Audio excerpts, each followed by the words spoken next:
Internautas, é um prazer estar aqui de novo com vocês.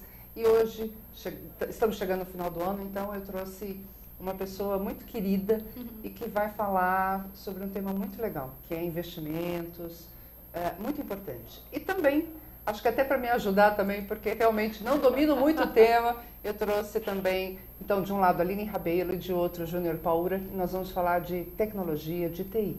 Aline, é um prazer recebê-la aqui. Muito obrigada, queria agradecer a oportunidade de falar um pouquinho sobre como começar o ano novo no Azul, né? Acho que é importante, é uma dica que dá para ajudar todo mundo que está aí. Com certeza, até porque o 13º está chegando. Júnior Paura, é um prazer recebê-lo aqui. Obrigado, uma boa tarde. Queria cumprimentar a Aline. Queria também aproveitar a oportunidade, se você permitir, mandar um abraço para o meu amigo Liberato, que está aqui presente. Com certeza. E vamos tentar transmitir algum conhecimento aí, né? Tenho certeza, porque... Aliás, uma perguntinha só antes de começar, porque eu vou começar com a Aline, né? As mulheres, né? É uma questão até de cavalheirismo, né? Claro. Mas eu quero fazer uma pergunta a você. Sim. É verdade que todo analista de sistema, que todo TI é tímido? É tímida, mas eu levo um pouco para o lado de concentração também. Eles são bastante concentrados, né? Que muito boa a resposta. Então vamos lá, vai. Para quem não conhece, a Aline, ela é a coordenadora do Investmania. O Investmania é o único site brasileiro que possibilita a interação entre investidores, profissionais especializados e companhias abertas. O site ainda permite aos participantes acompanhar o sobe e desce dos indicadores econômicos e ter acesso a relatórios e a análises consistentes. O acesso é gratuito. O Investmania, que foi lançado em janeiro de 2012, ou seja, é algo muito novo ainda no Brasil, já reúne 40 mil investidores cadastrados. Aline, é um prazer. Então vamos começar. Vamos lá. O 13º está aí e segundo dados que você me passou gentilmente, o 13º deverá injetar 143 bilhões de reais na economia brasileira nos próximos 2 meses. Cerca de 82 milhões dos brasileiros serão os beneficiários de 13º. E aí a previsão é que, nossa, que incrível, esse ano nós temos uma indicação de crescimento de quase 10% sobre 2012. Isso. E aí a pergunta, o que a pessoa física deve fazer com esse dinheiro extra que vai entrar? Sair para comprar, pagar as dívidas ou investir? Bom, vamos lá, né? Eu acredito que assim, depende muito do momento que a pessoa está vivendo. Então, se a pessoa está endividada, obviamente que a gente vai indicar, vá quitar suas dívidas urgentemente. Então, se está com um cheque especial, no cheque especial, endividado, rolando dívida no cartão de crédito, ou se tem um financiamento aí que já está há muito tempo, então por que não pegar esse dinheiro para amortizar essa dívida e tentar algum desconto no financiamento? Então a primeira dica, e se você é uma pessoa que está se enquadrando nessa situação, é utilizar esse recurso a mais, né, para saldar essas dívidas e assim a gente tentar começar o ano já com as finanças em ordem. A gente sabe que janeiro, né, Rosana, a gente tem todos os impostos. Todos os impostos, para quem tem filhos tem aí as matrículas, material escolar, então o ano ele já começa pesado. Então é muito importante ter essa consciência para que cada um utilize bem esse recurso a mais, seja o 13º, alguma bonificação concedida pelas empresas, para, primeiro, saldar as dívidas e, em segundo lugar, já se preparar para o começo do ano. Então, o ano já chega pesado, então já tem pelo menos um recurso guardado, seja na poupança mesmo, já esperando essas contas que vão chegar, né? Não dá para fugir disso. Eu escuto muito das pessoas, eu vou aproveitar e vou antecipar o pagamento de carnês, de dívidas. Vale a pena fazer isso em detrimento de um investimento ou não? Vale a pena, tá? Porque quando a gente financia comprou um imóvel ou fez prestações, a gente está pagando por isso. Então, os bancos, eles emprestam esse dinheiro para você, mas você paga uns juros por isso. Então, vale a pena sim você primeiro, né, quitar essa dívida para evitar esses juros que você está pagando para o banco. E aí sim, com essa situação resolvida, a gente passa para os investimentos, que é o quê? O dinheiro trabalhar por você. Então, mas se a pessoa quiser antecipar, sei lá, 5 parcelas que estão a vencer, se o banco não der desconto, então não pague adiantado, porque aí não vale a pena. Nessa mentalidade não, porque não está tendo diferença financeira, mas por questão de planejamento, eu aconselho sim, tá? Eu até, muitas vezes eu falo isso em outras entrevistas que eu dou, olha, posso parcelar em 10 vezes? Poder você pode, né? Os bancos permitem, mas E você querem, não, né? E querem, né? Mas você não sabe nem como é que vai ser a situação financeira no próximo mês, será que você consegue garantir isso por tanto tempo? Então, para essas compras corriqueiras, é uma situação que eu particularmente evito e não gosto de indicar. Então, se você tem um recurso e é possível fazer essa antecipação, você está se planejando, se precavendo, né, de qualquer imprevisto que possa ocorrer. E aí, obviamente, que uma outra parcela desse 13º você pode sim aproveitar para investir. Então, quanto ali? Normalmente é uma taxa interessante, 30% do seu 13º. Então, separa isso para os seus investimentos. Obviamente que, primeiro, respeitando a prioridade de pagar as dívidas e se planejar para o ano seguinte. E aí sim, a gente já vai deixar uma parcela para investir, né? Porque isso é importante, é para a sua aposentadoria, é para o seu futuro. Quero viajar ano que vem nas minhas férias porque não consegui me planejar esse ano. E aí sim você começa esse planejamento. Agora, todo mundo fala em poupança, né? As pessoas só pensam em poupança. Essa é a realidade brasileira? Essa é a realidade brasileira. É o investimento, né, mais tradicional no Brasil. E ele bate recordes de captação a cada mês, muitas vezes ficando abaixo da inflação. Ou seja, se você deixar o seu dinheiro na poupança, em alguns meses desse ano, esse mês de outubro que fechou ontem foi assim, a inflação foi superior à poupança. O que significa isso? Que a perda do dinheiro, que é essa inflação, que vai corroendo o seu dinheiro, ela foi maior do que se você deixar o dinheiro na poupança e o rendimento que ele te trouxe. Então, vou deixar na poupança, Aline? Você tem que colocar na poupança aquele dinheiro que você pode utilizar para uma emergência, porque você rapidamente consegue resgatar esse recurso, não tem imposto, e aí você paga o seu IPTU, seu IPVA, e poupança é para curto prazo e acúmulo de capital. Então, para quem não tem, só vai pegar os 30% que você falou do 13º. Seria recomendável pegar desses 30% um percentual para pôr na poupança e, eventualmente, com o resto, fazer outros tipos de investimento? Sim, seria possível desta forma, tá? Lembrando que se você tem pouco capital ainda, é difícil você conseguir encontrar outros investimentos porque você paga taxas de administração. Então aí você deixa na poupança até você conseguir acumular um pouquinho de dinheiro e aí você passa para investimentos mais elaborados. Que investimentos? Temos o Tesouro Direto, a LCI, que são letras, né, de crédito imobiliário, que está crescendo muito. Então, quero investir em imóveis, mas eu não tenho 300 mil para comprar um imóvel. Como é que eu faço? Eu posso usar 10 mil reais e investir numa LCI, que é um investimento em imóveis também, mas ele é um pouquinho diferente, não tem imposto de renda, é bem mais prático. E por fim, as ações, que, né, meu prato cheio, eu gosto de falar, é o mercado de ações, não tem jeito, eu vou sempre falar do mercado de ações. Então, antes da gente entrar no mercado de ações, que outro conselho você daria agora para o nosso internauta, quando ele pensar em gastar o dinheiro dele, até para o Natal, né? Porque Natal, Réveillon, presentes, a sensação que eu tenho é que o brasileiro entra num consumismo assim monstruoso no Natal, né? Compra o que não precisa, o que nunca vai usar, mas está barato, compra. É uma coisa muito louca. Vai comprar para a mãe, compra para você também. Compra para você, não é? Então, você conhecendo todo o mercado, sabendo os riscos, sabendo o quanto é difícil as pessoas se planejarem e tudo mais, o que você fala para eles na hora de entrar no shopping, né? Porque o pessoal não larga um shoppingzinho. Olha, a primeira consciência que a gente tem que ter é que, assim, o mercado está esperando você se adentrar com o dinheiro na conta para gastar. Então vai ter muita promoção, muito facilitador de pagamento, eles estão ávidos, eles estão loucos para que você gaste. Então, assim, cuidado com as propagandas, cuidado com qualquer tipo de armadilha e evite os parcelamentos, começa por aí. Aí dicas, né, mais do dia a dia. Não saia com muito dinheiro para gastar porque você vai voltar sem nada, né? Então, Pesquise os preços, veja o que você vai. Se a sua família é muito grande, por que não fazer um amigo secreto ao invés de comprar um presente para cada um?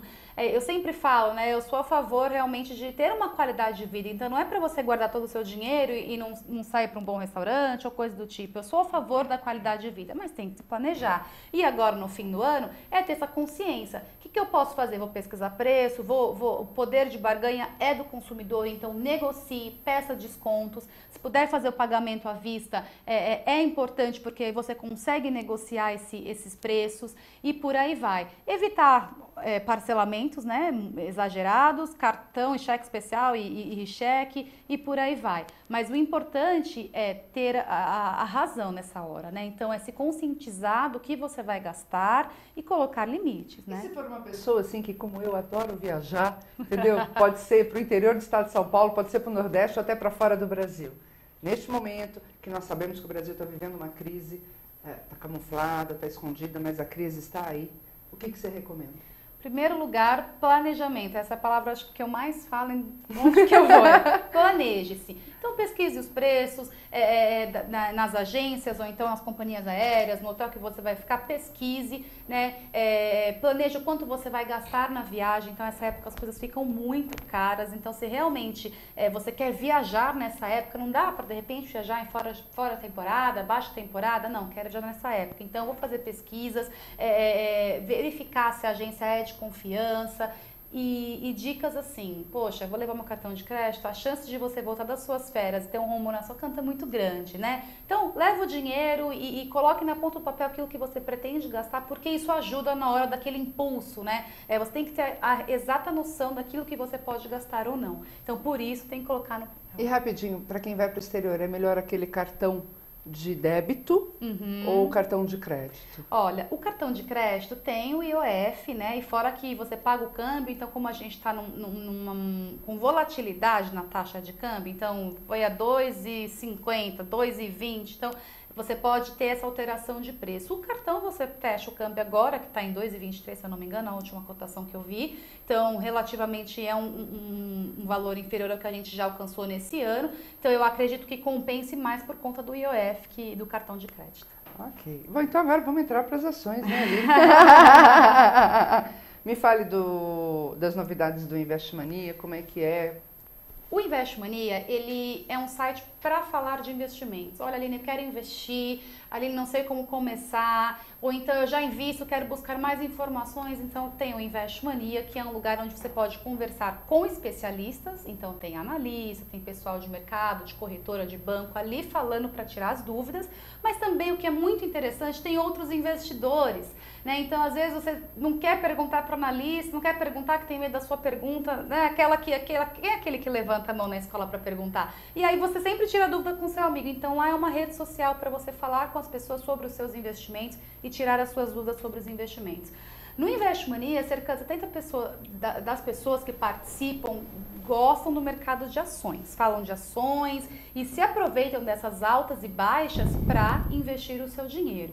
Né? Então, o que a gente busca com o Investmania? Mostrar para os investidores que existem outras oportunidades que muitas vezes estão fora das blue chips, que são as ações mais conhecidas, que são de empresas de grande porte. Tipo essas que aparecem no jornal que de repente zerou, prejuízo muito grande. Exato. E a Petrobras, Vale, existem empresas de excelente qualidade que são blue chips, mas que talvez de repente esse ano, por conta das commodities, como a gente viu, não está trazendo uma boa valorização. Isso significa que a bolsa está de toda ruim? Não, existem outras oportunidades. Então existem empresas no setor de educação, no setor de tecnologia, algumas no setor de consumo que estão vindo com bons resultados, e aí por que não investir o meu dinheiro? Né? O conceito do mercado de ações é você se tornar sócio desta empresa, então por que não? Então comprar uma ação é comprar parte da empresa. O que é uma ação? Ela é a menor parcela do capital social de uma empresa. Então a empresa está montada, está aí crescendo e tudo mais, precisa de dinheiro para aumentar os investimentos na própria empresa, para melhorar. O que ela faz? Ela vai ao mercado e abre o capital, permitindo que eu e você compremos as ações e assim divide a sociedade. A gente está dividindo a sociedade. né? Obviamente que são parcelas bem pequenininhas, mas exatamente por isso existem valores acessíveis. Então, eu lembro que quando eu era adolescente eu achava que era impossível, né, a gente entrar na bolsa. Quando eu descobri que uma ação da Petrobras custava na época R$50, eu falei, nossa, é acessível, exatamente. Obviamente que hoje os preços mudaram muito, mas existem excelentes empresas por preços muito acessíveis e dá para você se tornar investidor. E como é que você ganha o dinheiro? Por que eu invisto numa ação? Como é que eu ganho dinheiro? Duas maneiras, tá? Primeiro, se a empresa está indo bem, entregando bons resultados, né? Se for uma empresa que está dando lucro e aumentando as suas, por exemplo, uma empresa de consumo que está vendendo bastante, portanto tem receitas maiores a cada trimestre, ela tem um maior lucro. E aí ela pode distribuir esses lucros aos seus acionistas, que são os dividendos. Então, uma primeira maneira de ganhar dinheiro ao investir em ações é você ser rentabilizado com os dividendos, e a segunda maneira é a valorização do preço das ações, né? Então, por isso que tem muitos investidores que compram e vendem, compram na baixa, vendem na alta, e ganham, comprei a 10 em dia 15, ganhei R$5 por ação. Então, o maior segredo para você comprar ações é escolher a empresa na qual você quer ficar sócio. Exatamente. E seria interessante, ou não, ou eu estou viajando aqui, Aline, uma empresa onde você conheça um pouco do assunto. Então, por exemplo, você entende de TI. Procurar numa empresa de TI, porque de repente você conhece como funciona melhor, ouve no mercado. Sim, você tem que ter a consciência que está se tornando sócio da empresa. Então, você vai buscar informações sobre a empresa que você investe, você vai buscar saber sobre os seus resultados, perguntar a opinião de investidores, de analistas, porque os analistas, eles são pagos, né? Eles são remunerados pelo mercado, por suas empresas, para buscar informações mais profundas, que muitas vezes fogem do nosso escopo, né? Da nossa capacidade de entendimento daqueles balanços, enfim. E vai te entregar a informação limpa. Olha, pode comprar porque as projeções são essas, tem entregado bons resultados e por aí vai. O momento é esse. Tem os que gostam dos gráficos, olha, então com base nos resultados passados a tendência é essa. E aí te ajuda a analisar as informações da empresa para tomar a melhor decisão. A decisão é sempre do investidor, não tem jeito, não dá para transferir essa responsabilidade. Mas nos sites como Investmania, por exemplo, você consegue encontrar pessoas e informações, né? Inclusive as companhias abertas, elas participam do Investmania para tirar dúvidas dos investidores, né? Para te ajudar sempre a tomar a melhor decisão de investimento. E eu estava vendo aqui que vocês têm cursos também? Sim, no Isso é muito legal para o consumidor. E o que é muito bacana é porque quando a gente fala em curso, a gente já pensa, né? 3 horas, né? Hoje o tempo é muito escasso. Então, o que a gente lançou recentemente? Uma área que chama Aprenda Mais, que atinge desde pessoas que ainda estão nas finanças pessoais básicas. A gente tem uma parceria com o MBA 60, então a gente tem ali vídeos do Gustavo Cerbasi, que é referência em finanças pessoais. Então, puxa, quero começar, né? Não sei nem o que eu vou fazer. Ali tem vídeos para te ajudar, vídeos curtos de no máximo 6 minutos. Então, você pode assistir no melhor horário para você, de madrugada, enfim, né? Então, isso que é bacana, porque é tudo online hoje em dia. E também para quem já investe, quer aprimorar o conhecimento, poxa, eu já invisto, mas eu quero aprender agora a fazer gráfico, né? Lá tem cursos para ajudar a cada um a entender um pouco melhor e cuidar do seu próprio dinheiro. Então, né? E como é que você enxerga? Qual é o caminho para que o brasileiro... Porque parece que é uma distorção muito grande do que se investe em ações aqui no Brasil e nos Estados Unidos, por exemplo. Qual o caminho para que o brasileiro aprenda e confie? Porque eu acho que existe um pânico na sociedade, né? Quando você fala para alguém, vem investir em ações. Não, eu não, né? Então, qual é o caminho que você acha para a gente conseguir fazer com que o brasileiro aprenda a investir mais? Olha, existem 2 responsáveis, né? Primeiro que é o próprio investidor. Tem que buscar informação. Né, tem que buscar aprender, buscar saber o que tem no mercado. Hoje é tudo tão fácil com a internet, né? Você vai falar mais, né? Mas é tudo tão acessível e você não precisa sair da sua casa para investir, né? Mas precisa confiar, porque nós temos problemas com sites complicados, sim, não é, Aline? Precisa saber, não é? Sim, precisa buscar instituições de confiança, que tenham tradição no mercado, né? Que tenha bom histórico, isso sem dúvida. E buscar informação. Então, essa é a primeira responsabilidade. A segunda é de quem participa do mercado. própria BMF-Bovespa, as instituições financeiras, que têm que assumir esse papel de educador, né? Então, talvez você deve saber mais que eu, mas eu sei que existem alguma legislação para sair sobre inserir educação financeira nas escolas. Sim, né? Mas se não sai do papel, nem a educação como deveria ser, né? Você imagina a educação financeira. É verdade.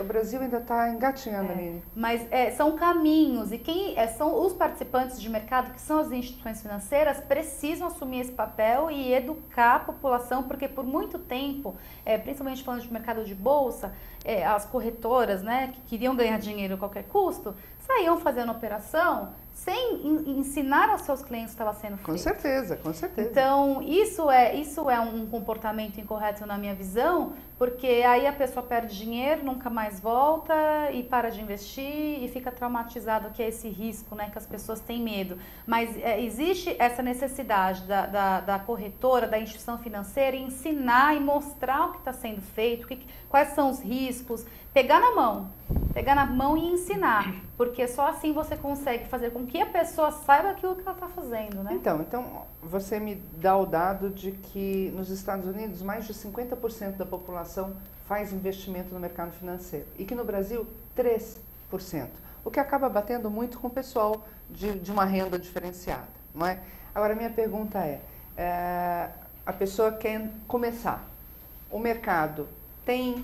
Porque, sim, na minha área há maus profissionais, na área médica, em todas as áreas, nós infelizmente encontramos maus profissionais. Nesta área do mercado financeiro, como é que o consumidor faz para checar? As corretoras têm registro? Como é que isso funciona? Tá.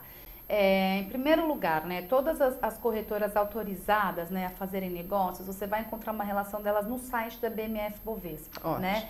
E que a gente brinca que tem o xerife do mercado, que é a CVM, a Comissão de Valores Mobiliários. Então, a CVM, ela regula todo o mercado. Então, se você entrar no site da BMF-Bovespa, que é regulada pela CVM, você vai encontrar a lista de corretoras e instituições autorizadas a fazerem os investimentos. E aí tem as auditorias, portanto, as corretoras recebem selos, né, de certificação pelo seu comportamento no mercado. E nada melhor do que o boca a boca, né, Rosana? Com certeza. Então, no Invest Money é muito comum a gente ver isso. Poxa, quero investir, o que você acha da corretora? Um monte de gente responde, poxa, já investi, é bacana, o preço é legal, o custo-benefício é bom. E assim você sabe se alguma corretora ou não já fez alguma coisa errada, tá manchada no mercado, tá? Mas hoje em dia a CVM, ela regula muito bem o mercado. Então, fazendo esse caminho que eu disse, que entrar no site da BMF-Bovespa e procurar as corretoras já ajuda bastante. Então, esse é o primeiro caminho. Entre no site. Não, primeiro você vai entrar no Invest Mania, né, vai aprender, vai fazer um curso e depois cheque a corretora com quem você vai fechar negócio, porque já é tão difícil você reservar um dinheiro para poupar, não é? Para começar a investir para um futuro melhor. Então, cheque, porque depois correr atrás, eu como advogada falo, nossa senhora, é muito difícil, não vai ver seu dinheiro. Né? Eu acho que essa é a primeira questão. Agora, até por curiosidade para os nossos internautas, qual é o perfil desses 40 mil investidores que já estão lá no Invest Mania? São jovens? Porque o pessoal mais ligado à internet? Como é que está o público? É bem curioso, viu, Rosana? Porque hoje a faixa etária do público do Invest Mania está entre 25 e 50 anos. Então a gente percebe que não é um público adolescente super jovem, né, por ser uma rede social, é um ambiente muito sério e é um público que tem já capacidade financeira para investir. Então as pessoas elas estão lá para trocar informações sobre investimentos. Inclusive a gente nem permite que fique falando de política, que fique falando sobre outros assuntos, sobre jogo de futebol, não. Essa era a minha pergunta. Há uma fiscalização para que não se avacalhe. Muito legal. Sim, e não só nos assuntos, a gente se certifica das informações que estão sendo colocadas lá dentro. Tem fonte? Ou isso é um boato que você está levantando sobre essa ação dessa empresa? Então, isso é uma moderação, é um cuidado que a gente tem justamente para garantir que a informação que esteja ali dentro seja de confiança, ajude você a tomar decisão e não uma barca furada. Então tem essa moderação e a gente não permite que seja falado assuntos que não sejam ligados a investimentos. Ok, muito bom, adorei. A gente está acabando com o tema, mas eu ainda passo para a Aline a palavra agora, para ver se ela quer dar mais algum recado. E pensa bem, 13º está aí, para gastar é um tiro, é fácil demais, para se endividar mais ainda Então, acho que a ideia do amigo secreto é muito legal, a ideia de você confraternizar é muito legal. Fuja desses cartazes, liquidação, promoção, porque é tudo um grande engodo para o consumidor, né? Proteja o que é seu, porque não sabemos o dia de amanhã e de repente você pode precisar e aí você vai lembrar, mas por que eu fui comprar aquela porcaria cara para burro, não é? Nunca usei, né? Não é verdade? É verdade. Então, assim, cuidado, né? Natal é uma época de Deus, de amor, de solidariedade, de confraternização, não é de consumo. Eu acho que é isso que a gente tem que ter em mente, não é? É verdade, Rosana. E assim, o que eu gosto de falar, né, é que se você vai gastar dinheiro, se você quer comprar uma geladeira, né, para as donas de casa ou para os maridos, né, você vai passar algumas semanas, né, pesquisando preço, vendo mais barato, o que você quer. Agora, quando você vai investir o seu dinheiro, você vai no banco, em 5 segundos você decide onde você vai colocar o dinheiro que vai garantir a sua qualidade de vida lá no futuro, porque quando a gente investe, é para garantir uma aposentadoria, quando a gente já não tiver capacidade de exercer as nossas atividades profissionais, a gente consiga manter a nossa qualidade de vida. Então, você precisa buscar as informações para isso e o que eu gosto muito de falar, comece o quanto antes, nunca é tarde, dá para começar, exerça a disciplina e planeje-se, isso é o mais importante, faça um bom planejamento, põe no papel quanto ganha, quanto gasta, onde dá para cortar, onde não dá, separe sim uma verba para o seu lazer, isso é super importante, você precisa estar dentro do convívio social, mas lembre-se que você tem um objetivo, seja ele um sonho, uma aposentadoria, uma pós-graduação, a faculdade dos filhos, e você precisa percorrer esse sonho e ir para alcançá-lo. Então essa é a minha dica hoje. Ótimo, até porque os brasileiros estão vivendo mais, né? E aí a aposentadoria oficial, infelizmente, ainda é uma vergonha, mais uma vergonha nacional. Então tem que ter essa complementação, até para ter qualidade de vida. Júnior, antes da gente enfrentar o seu tema, alguma pergunta como consumidor para a Aline? Não. Está satisfeita? Ela explicou tudo, né? Ela explicou muito claro, tudo. muito transparente. Mas... Então eu vou pedir um rápido intervalo e quando voltar vamos enfrentar um tema muito legal também.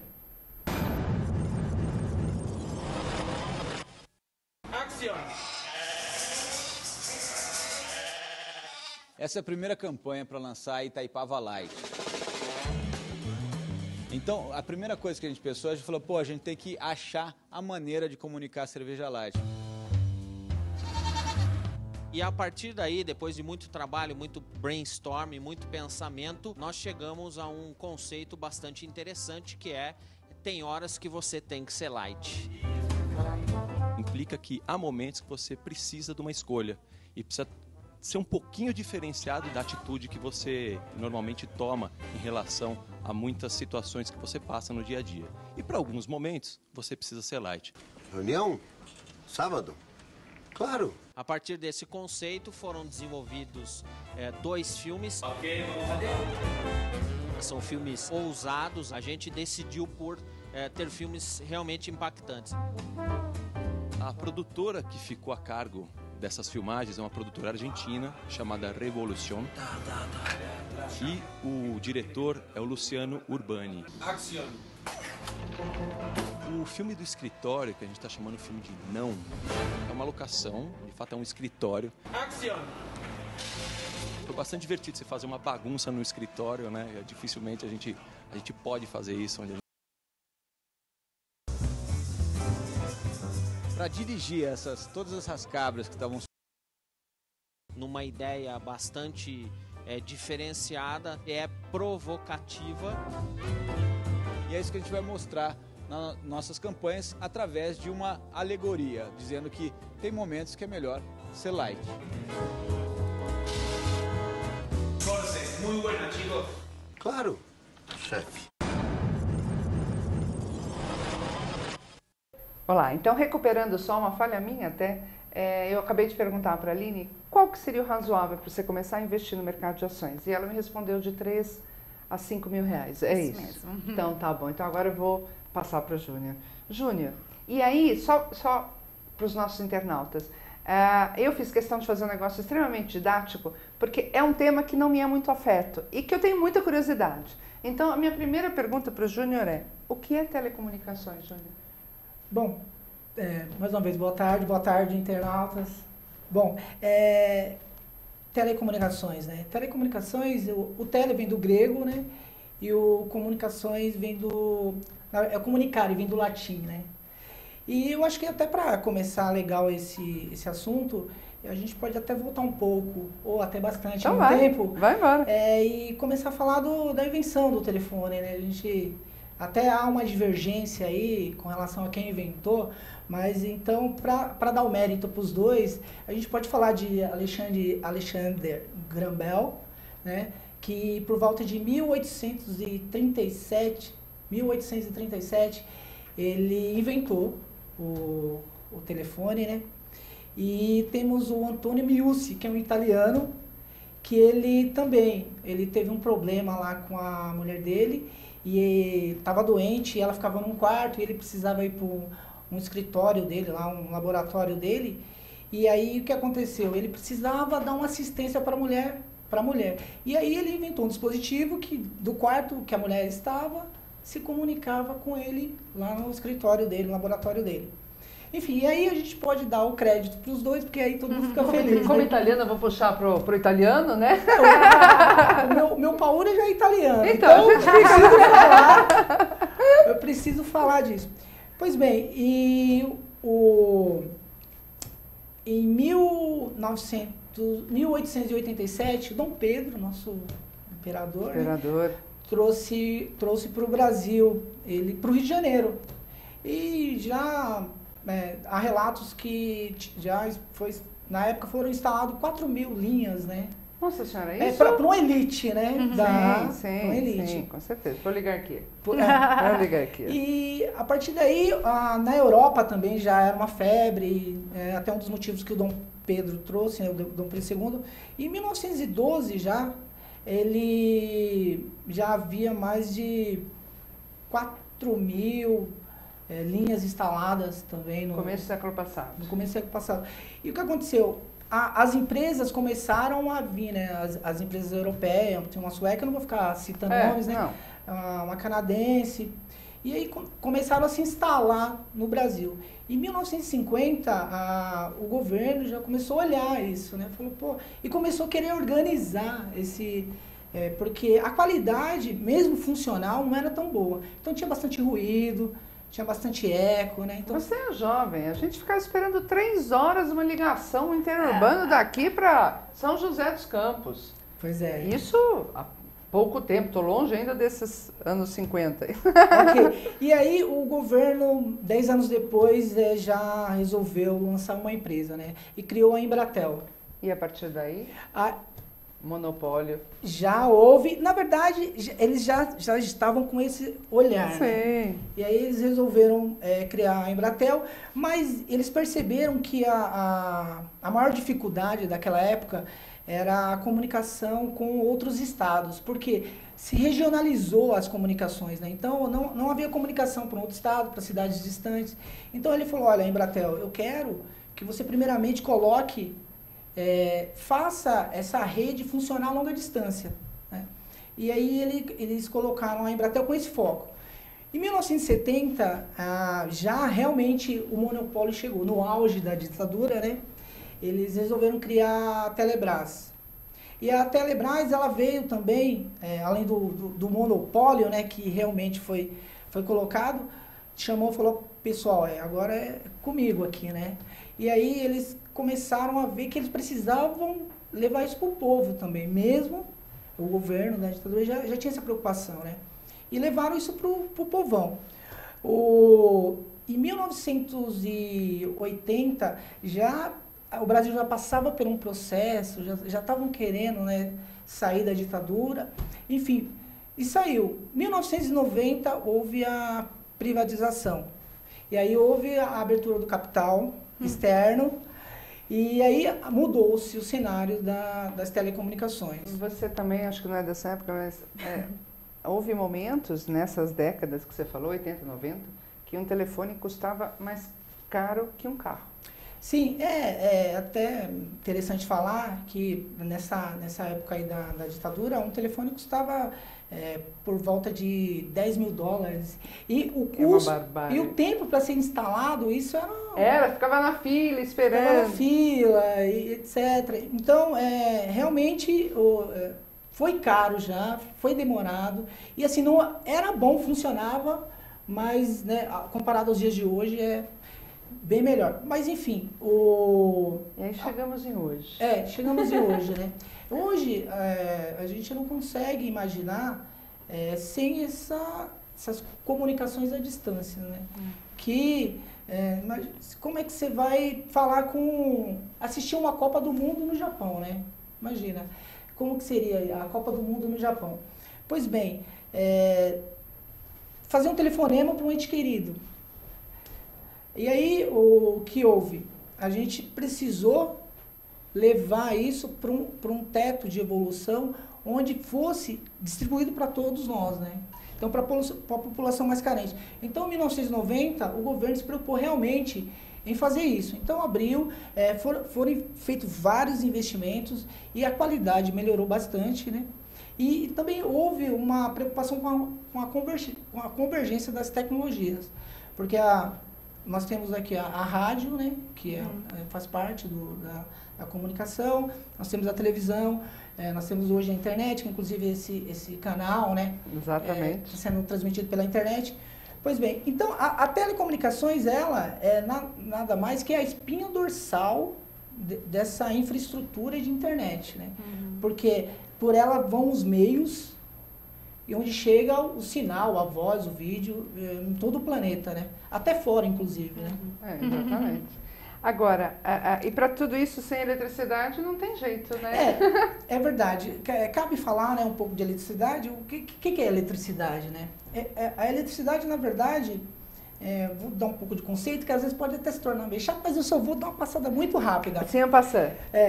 Usando aquele modelo atômico, né, que nós conhecemos na escola, que é nos apresentado, né, onde tem um núcleo e aí o elétron fica em torno do núcleo, né.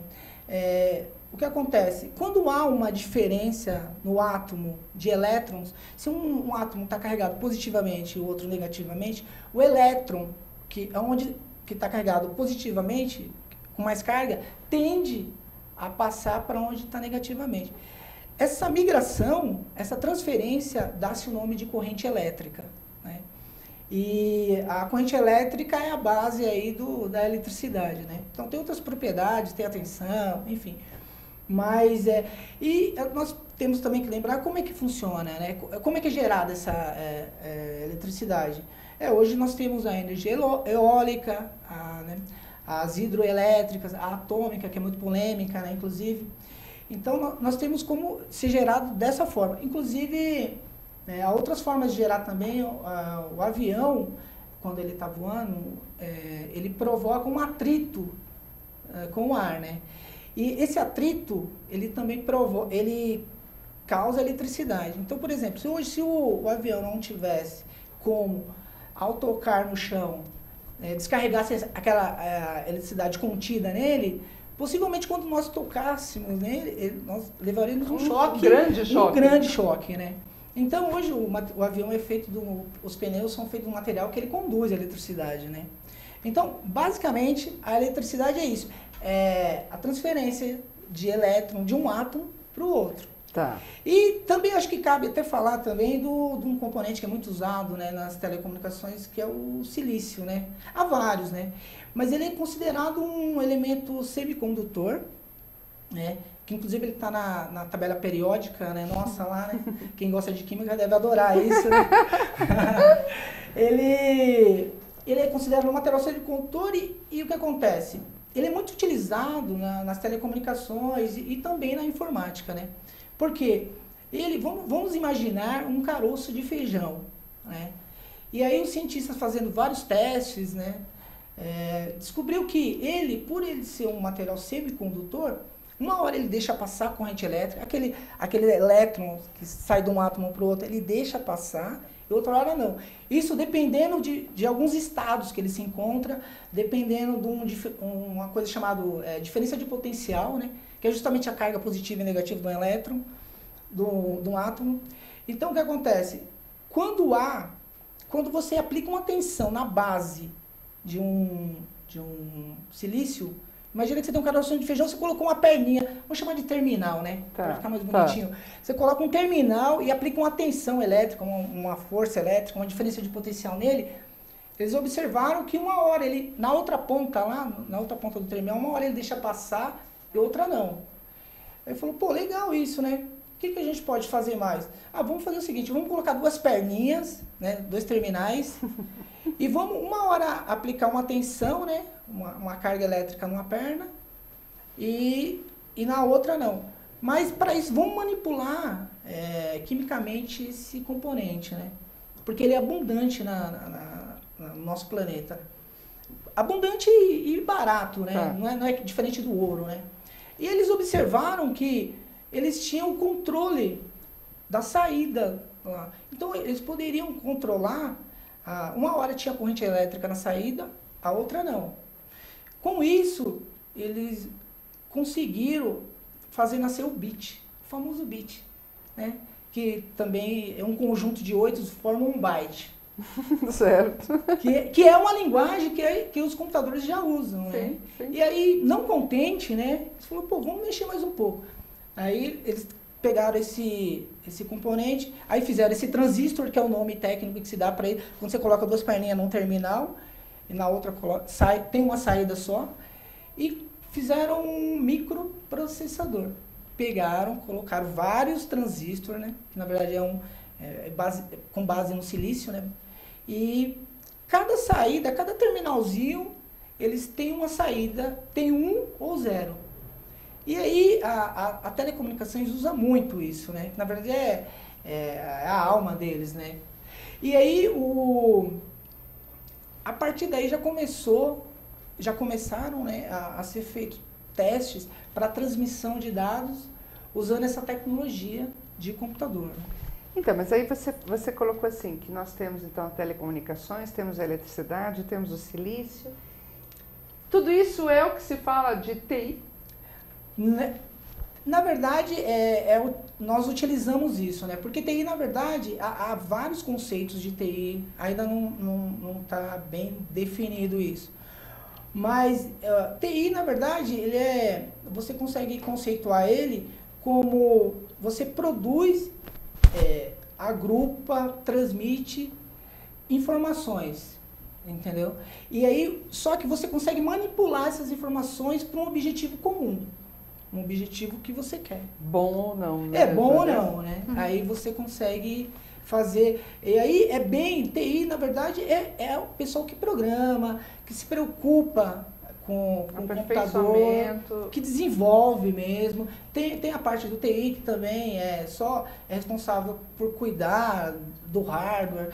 Enfim, basicamente TI é isso. Tá. E internet, então, como é que você define? Bom, internet é um conceito muito simples de definir, né? É a rede mundial de computadores, né? A rede mundial. Hoje, normalmente o usuário comum, ele tem uma camada superficial, ele enxerga uma camada superficial da internet. Porém, a internet você pode até associar com um oceano, por exemplo. Que para você descer lá para o fundo, você vai encontrar muito mais coisas. Mas ele é muito mais perigoso, né? Porque você fica mais vulnerável a isso, entendeu? Você fica vulnerável a ataques, né? Você fica vulnerável... Hoje, os órgãos competentes aí, eles estão de olho nesse fundo, porque não é todo mundo que vai lá, entendeu? São pessoas que têm algum fim que, às vezes, não é lícito. Mais ou menos o que a gente está lendo nos jornais sobre essa invasão de privacidade que os Estados Unidos estão praticando diariamente, não só contra o Brasil, ontem deu que foi contra o Papa, esse é o fundo? Também. E não sei, eu acho que até cabe falar um pouco de segurança, né? Dar uma passada rápida. Que, na verdade, a segurança na internet, hoje, você tem que, na verdade, tentar mitigar os riscos, né? porque você fica muito vulnerável a muitas coisas, né? Porque tem pessoas que já não tem mais o que fazer na internet e ficam programando, desenvolvendo vírus, desenvolvendo várias tentativas de tentar tirar algum proveito ou só para prejudicar alguém. Então, você tende hoje no mercado tem um profissional que só trabalha com isso. Ele vai vir aqui, ele vai falar horas e horas de segurança, né?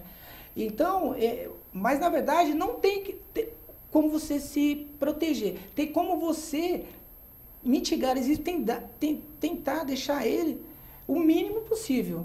Através de um técnico que vai lá, põe antivírus, etc, etc. E tomar cuidado também com o que passa, né? Eu acho que tem muito a ver, né? Exatamente. Até o ambiente que o seu computador fica, né? Se ele é seguro, se você fecha a porta quando ele sai. Isso tudo envolve segurança, né? Banda larga. O que é banda larga, Júlio? Banda larga. Banda larga é o seguinte, na telefonia, o que acontece? A voz humana, ela é transmitida em onda. A gente produz uma onda sonora, que ela é convertida para sinais elétricos, né? Tem um processo lá no aparelho telefônico que converte a onda em sinais elétricos. Esses sinais, eles trafegam em cima desses elétrons que vai de um ponto ao outro, né? Através de uma coisa chamada frequência, né? Então, ele é transmitido numa frequência, e essa frequência ela vai de 300 Hz a 3.400. Então, a voz humana, ela trafega ali, codificada, né? Em sinais elétricos, que na outra ponta ela é decodificada. Porém, essa voz, ela trafega nesse... Só que tem uma outra faixa de frequência que fica ociosa lá, né? Até por segurança, vai de 5.000 em diante. É onde a gente consegue reservar um espaço para transmitir dados, voz, vídeo, que é a própria banda larga dita. Então, a banda larga, ela é transmitida, ela é formada por uma faixa de frequência onde a voz humana passa e passa também esses dados. Além da voz humana. Além da voz humana. Certo. Eu queria te perguntar outra coisa. Na telefonia comum, no telefone fixo da nossa casa, né? Isso. O sistema, qual a diferença desse sistema que vai de uma casinha para uma central, da central para uma casinha, não é isso? Essa tecnologia de telefone, hoje nós já temos outras, né? Mas essa telefonia convencional, como é que funciona, né? A voz humana, que eu expliquei, ela vai em ondas, é codificada em sinais elétricos e tal. Então, na sua casa, a gente chama, né, um terminal, um endpoint, enfim. E aí, quando você tira o telefone do gancho, quando você tira o telefone do gancho, esse telefone está conectado por um parzinho, né, que é o que chega na sua casa, vai até a central pública, que é uma central que fica normalmente no bairro, né, fica próximo à residência da pessoa. E aí, dessa central, vai para uma central maior, que é uma central trânsito local, e dali ela está conectada no mundo, né, porque aí já entra aquele conceito de rede. Então, mas a diferença para o celular é que não tem tanto caminho a ser percorrido. Num linguajar mais vulgar, seria mais ou menos isso? Na verdade, é assim, o parzinho que sai da sua casa, ele vai direto lá para a central, né? No celular é o seguinte, nós temos uma estação rádio base, uma Herb, né? Que esse conceito de celular vem justamente porque essa Herb, ela contempla uma região, né, geográfica, uma quilometragem ali que ela atende. Quando você passa dessa região, possivelmente já tem outra Herb, ou senão ele perde o sinal. Então, eles chamam daquela região perimetral que se estende o sinal da Herb de célula. Então, aí vem o nome celular. Tá. E só complementando, né? Essa Herb, ela é conectada na central pública também, porque aí então, é uma base de dados única, né? Tá. Agora, você tinha falado lá fora, e nosso tempo está esgotando. Servidor VoIP, você falou que é a grande novidade do momento nessa área. Exatamente, porque, na verdade, o servidor VoIP, ele usa um conceito de CTI, né, que é a integração entre computador e telefone, né?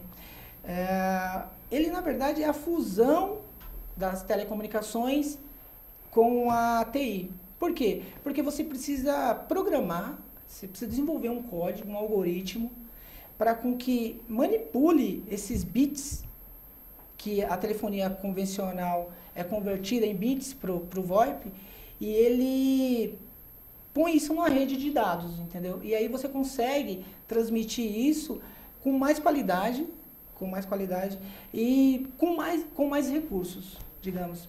Minha última pergunta para você, Júnior.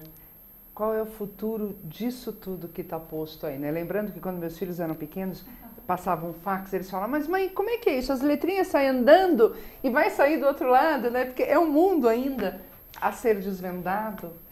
Na verdade, né, é uma coisa assim, tem até um escritor chamado John Locke, que ele é um filósofo inglês, que me parece, e ele é um filósofo empírico. E ele fala o seguinte, que a cabeça do ser humano é um papel em branco, né? Então, com essa fusão das telecomunicações com TI, você pode desenvolver qualquer coisa. E com a demanda de banda larga, que cada dia está maior, então é difícil fazer uma projeção. Mas uma coisa que é muito clara é a convergência das tecnologias, né? Então, por exemplo, hoje você tem TV a cabo, você tem telefone, você tem internet, tudo numa coisa só. Ok. Nosso tempo está esgotando. Eu vou querer que depois a Aline volte para falar de tipos de ações, né, Aline? Porque é um outro começo de mundo. Sim. Foi um prazer recebê-la aqui, Aline. Eu que agradeço e um bom final de semana a todos. Júnior, muito bom, muito bom. É um tema para mim, confesso, árido, mas a gente começa a entender um pouco como tudo funciona. Até para poder perder o medo e começar a enfrentar mesmo, não é verdade? Prazer recebê-lo aqui, Júnior. Muito obrigado e tudo de bom. Sucesso também. A nós. Aos internautas, apesar de tudo isso, cuidado para fazer transações pela internet, documente-se, guarde arquivo, imprima, porque o Brasil ainda não regulamentou toda essa matéria em termos de prova. Então, melhor prevenir, tá? Pode pagar pela internet, comprar pela internet, mas imprima tudo, o contrato, o comprovante, porque se tiver que reclamar, você está com a prova. Bom final de semana, aproveitem, divirtam-se e até semana que vem.